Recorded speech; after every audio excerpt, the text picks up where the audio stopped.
বিবাহিত পুরুষ ও বিবাহিত নারী জেনার কাজে লিপ্ত হয়, গ্রামের বিচারে টাকা জরিমানা করা হয়। সেই টাকায় সসপেন কেনা হয়, সেগুলো ধর্মীয় অনুষ্ঠানে রান্নার কাজে ব্যবহার করা হয়। সেই সসপেন বা পাতিলের রান্না করা খাবার খেয়ে ইমামতি করলে সেই ইমামের পিছনে ইক্তেদা করা যাবে কিনা? এত দূরে নিয়ে ফেলছেন মাসআলা।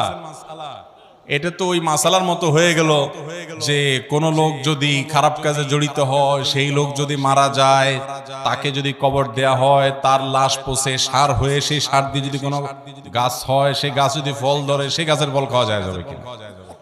এরকম মাসালা বলে কে জিজ্ঞাসা করছে? তো এরকম না গুড়ায় গাড়ায় মাসালা হয়ে গেল। আসলে আল্লাহ মাফ করুক, আমি এই প্রশ্নকারীকে বলতেছি না। বাকি অনেকে এরকম করে যে কোনো কারণে কোনো হুজুরের উপরে খেপা আছে, ইমাম সাহেবের বিরুদ্ধে একটু রাগ আছে, ওই রাগ ঝাল মিটার আর কোনো রাস্তা খুঁজে পায় না। এরকম ওই দূর থেকে আইনা হলে একটা মায়ের হুজুরের দেওয়া যায় কিনা, এটা অনেক সময় হয়।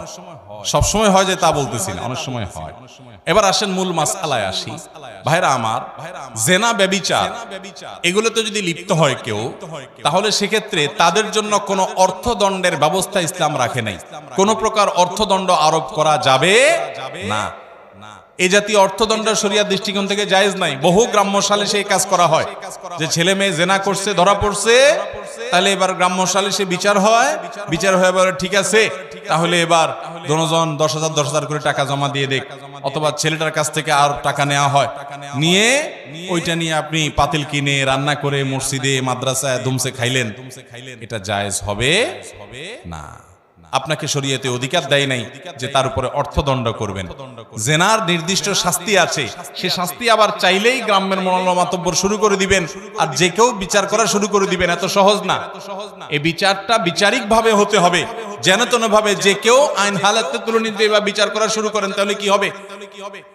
অনেক অবিচার হবে। বিচারের নাম বহু অবিচার হয় কি হয় না? একটা ভালো মানুষকে জেনার দোষে দোষী বানায় দিলেন, আর অনেক সময় একজন দোষী মানুষকেও নির্দোষ বানায় দিলেন। কারণ সবার হাতে হাতে যদি বিচারের ছড়ি দেওয়া হয়, তখন দেখা যাবে সেটার অপব্যবহার হবে। নবী করিম সাল্লাল্লাহু আলাইহি সাল্লাম একই সঙ্গে তিনি মদিনার শাসক ছিলেন, একই সঙ্গে তিনি প্রধান বিচারপতি ছিলেন।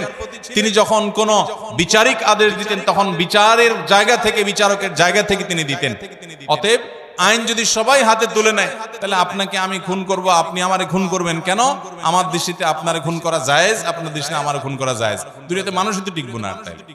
এই জন্য সবাই বিচার যার যার মতো হাতে তুলে নিতে পারেন না।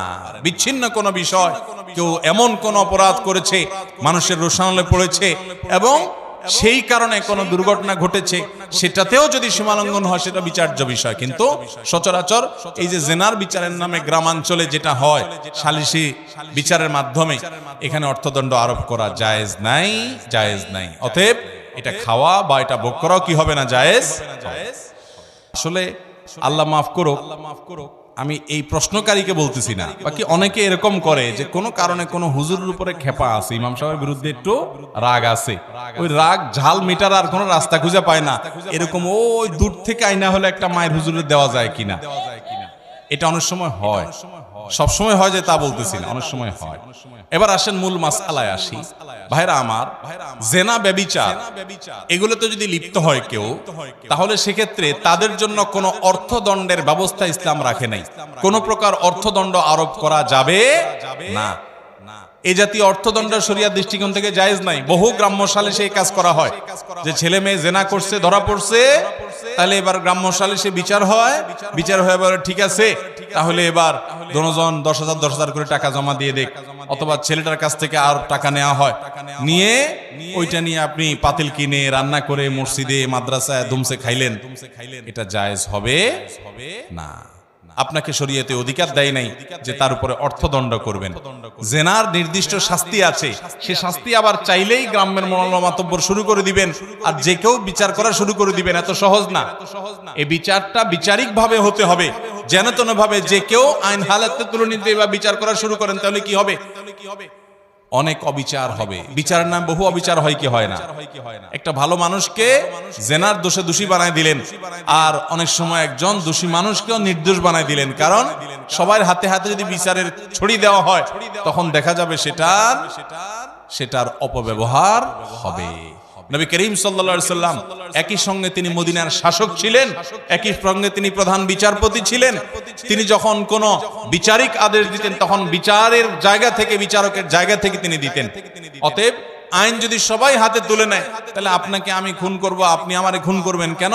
আমার দৃষ্টিতে আপনারে খুন করা জায়েজ, আপনার দৃষ্টিতে আমারে খুন করা জায়েজ। দুনিয়াতে মানুষই তো টিকবো না। এই জন্য সবাই বিচার যার যার মতো হাতে তুলে নিতে পারেন না। বিচ্ছিন্ন কোনো বিষয়, কেউ এমন কোন অপরাধ করেছে, মানুষের রোষানলে পড়েছে এবং সেই কারণে কোনো দুর্ঘটনা ঘটেছে, সেটাতেও যদি সীমালঙ্ঘন হয় সেটা বিচার্য বিষয়। কিন্তু সচরাচর এই যে জেনার বিচারের নামে গ্রামাঞ্চলে যেটা হয় সালিসি বিচারের মাধ্যমে, এখানে অর্থদণ্ড আরোপ করা জায়েজ নাই, জায়েজ নাই। অতএব এটা খাওয়া বা এটা ভোগ করাও কি হবে না? জায়েজ।